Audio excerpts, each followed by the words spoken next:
This is Ian from Military Gun. Our new record, Life Under the Gun, is out June 23rd. Beautiful, Ian. Thanks for joining us today. Thank you for having me. My pleasure. So, as you say, Military Gun are about to release your debut album, Life Under the Gun, on June the 23rd. So, how are you feeling, mate? You're not far away now. Feel anxious, feel ready. I want it to be out in the world already. It's been such a long process of writing and recording, so it's to be on the cusp of it being out in the world is beyond exciting.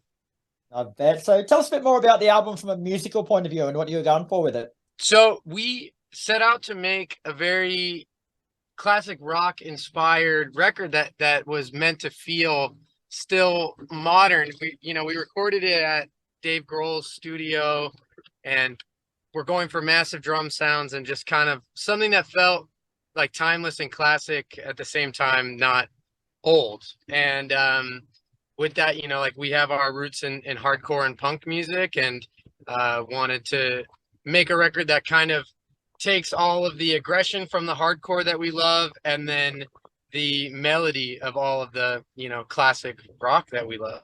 So you've already released three EPs in the lead up to this, mate. So, what lessons learned from those did you carry into this album? A big part was just workshopping, just getting better at being a band, specifically being a singer for myself. I had very aspirational goals early on, but didn't quite have the sense of how to accomplish what I heard in my head. And so the longer we've done it and the more that we put time and effort into it, the more you figure it out. And this record really felt like the melding of everything that we have been trying to do and thought we were doing all along, and that we just finally executed it. And to date, you've released the singles Do It Faster and Will Logic. So, would you say overall that they're a good sonic representation of the album as a whole? Definitely, yeah, and very high as well, in there. But yes, definitely. I mean, the big mark of the record is trying to go for the biggest hooks possible and trying to grab you with as crazy of a lyric as we can here or there. And those three songs really encapsulate everything we were trying to do. And reading through the press release, mate, it says that the album is lyrically linked strongly to your past. So, how so? Can you go into a bit more detail, please? Yeah, I mean, I grew up in an alcoholic home. I grew up around a lot of very flawed people, and a huge thing that you learn being from that background is forgiveness. And that just doesn't seem to be a very common topic in the world right now. And so I wanted to write a record about being flawed and witnessing flawed people, and ultimately just like asking the question if you could move on. And like you mentioned before, like your music sort of is essentially bases hardcore and punk together, but you also throw a few poppy sort of elements in there, mate. Like, where did that come from, and how do you find the balance in the writing and recording process, sort of, so you don't go too far with each individual thing, I guess?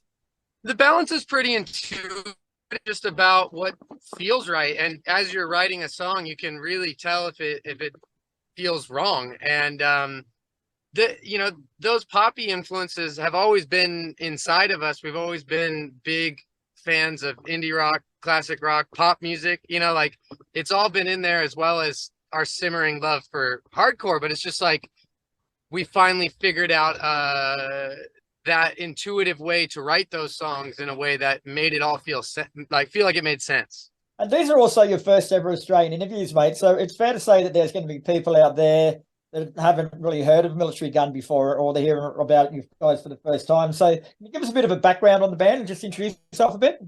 Yeah, so the Military Gun started in 2020, and we obviously couldn't play shows for a very long time. So all we had to do as a band was just continually write and write and write.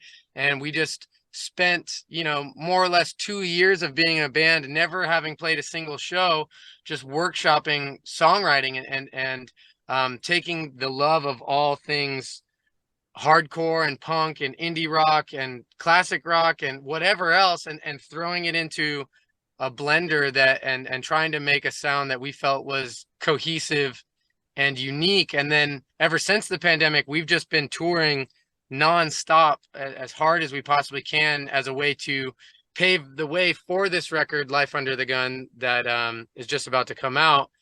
And I don't, it's just, you know, just been a real labor of love, and we're all obsessed with this. This is our, like, what makes us wake up every day. So it's easy to have it be an all-consuming force because it's what we do most naturally. Yeah, sure. And I read that you actually wrote and recorded your first EP, My Life Is Over, by yourself before putting the rest of the band together, mate. So how difficult was that process, sort of doing it all yourself?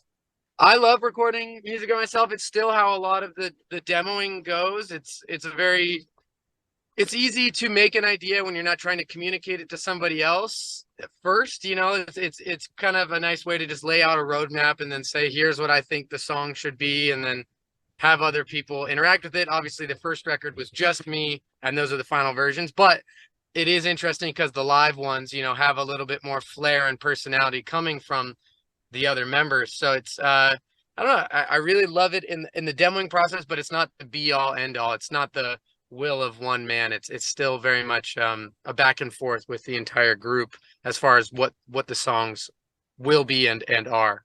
But in a way, mate, like back then when you had recorded that first EP all by yourself and then you put the band together after that, like, was it difficult at all in any way, like, to give away total creative and artistic freedom by getting other people in?